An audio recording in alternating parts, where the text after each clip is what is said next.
대한약사회 윤리위원회의 부당한 조처와 김대엽 집행부의 해무농단을 규탄한다. 존경하는 회원 여러분, 델타 바이러스 확산으로 사회적 관계나 개인적 생활에 얼마나 많은 어려움이 있으십니까? 이런 와중에 규탄 기자회견을 열어 회원님들께 알려야만 하는 심정 너무나 죄송하고 참혹할 따름이오나, 과거 김대엽 회장이 투쟁위원장으로 전향적 합의 이후에 편의점약 반대 투쟁 성급 잔액 3억의 용처와 더불어 회원님들께서 하나씩 차례대로 꼭 아셔야 하는 사안들을 말씀드리려고 부득이 이런 자리를 마련하게 되었습니다. 지난 2014년 대한약사회회관 가계약은 35년 연연된 낡은 건물에 민원이 많아서 전면 재건축을 하기 위해 당시 조찬희 대한약사 회장님이 선의로 시도한 것입니다. 그러나 가계약을 맺고 이듬해 총회의 반대로 이 모든 것이 무산되어 끝난 일이었던 것입니다.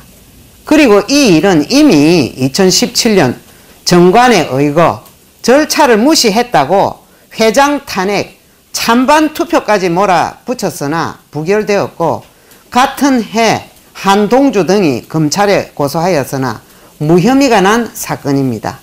그런데 같은 사건으로 이번에 대한약사회 윤리위원회 한석은 위원장은 절차와 대상자의 방어권을 무시하고 6년과 각 4년의 비선거권 제한이라는 징계 조치를 내렸습니다. 지난 7월 29일 윤리위원회는 당사자인 조찬희 전 회장과 이범식 전 동작구 회장이 불참하였고, 4명의 약사위원들과 3명의 외부 인사들이 참석하였으나 다른 약사위원들과 변호사위원은 불참하였습니다. 그런데 놀라운 사실은 참석한 위원들이 정확한 내용을 모르고 있었다는 사실입니다.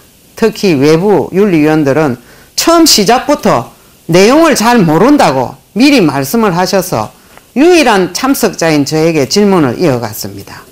조사위원회에 제출한 변호사 의견서와 직접 작성한 답변서도 윤리위원들에게 미리 주지 않았기 때문에 보지 못했다고 합니다. 그러므로 충분히 토의할 시간과 자료가 없었다고 판단됩니다.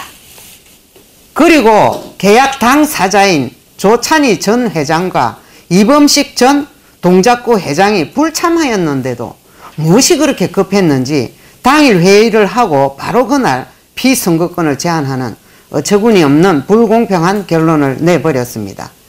가계약 당사자들이 참석도 하지 않았고 윤리위원들이 모두 참석도 하지 않았으며, 결정을 내리기 전 당사자들의 충분한 이의 신청이나 방어권을 주지 않고 마치 짜놓은 각본처럼 절차를 무시한 불법적인 윤리위원장의 조치에 분개하지 않을 수 없습니다. 그러니까 비선거권 제한이라는 답을 딱 정해놓고 요식행위로 윤리위원회라는 합리적 의심을 할 수밖에 없습니다.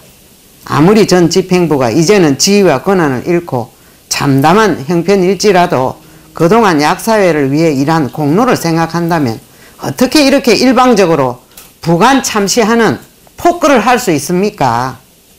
만약 비선거권을 이렇게 부당하게 제한할 시 앞으로 일어날 법적인 모든 재앙은 현 김대엽 집행부와 윤리위원장인 한석은 씨에게 있다는 선언을 합니다. 약사회 어른으로서 갈등을 조정하고 화합을 이끌어내지는 않고 오로지 한 사람의 지령에 의해 움직이는 듯한 정의롭지 못한 한석은 위원장에게 권한 남용에 대한 법적 고발 조치를 포함한 여러 가지 대응을 할 것을 알립니다.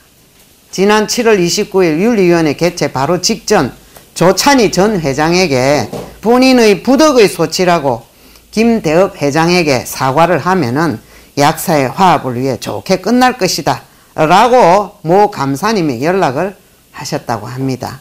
하여 직접 조찬희 전 회장이 김대엽 회장에게 전화와 문자를 하며 이범식 약사가 내용적 명을 보내어 이 사단이 났고 모든 것이 나의 부덕의 소치입니다 라고 사과를 했다고 하였습니다. 따라서 징계의 내용이 납득할 수 있는 방향이 되리라고 생각하였습니다. 그러나 달콤한 약조와는 달리 이미 검찰에까지 가서 모든 것이 무혐의가 난 사건을 6년의 피선거권을 제한하는 징계를 하여 전 대한약사 회장을 우롱하였습니다. 이렇게 교원 영색하여 사람을 실망시키는 얄팍한 수법은 평범한 장삼 이사도 하지 않을 행위입니다.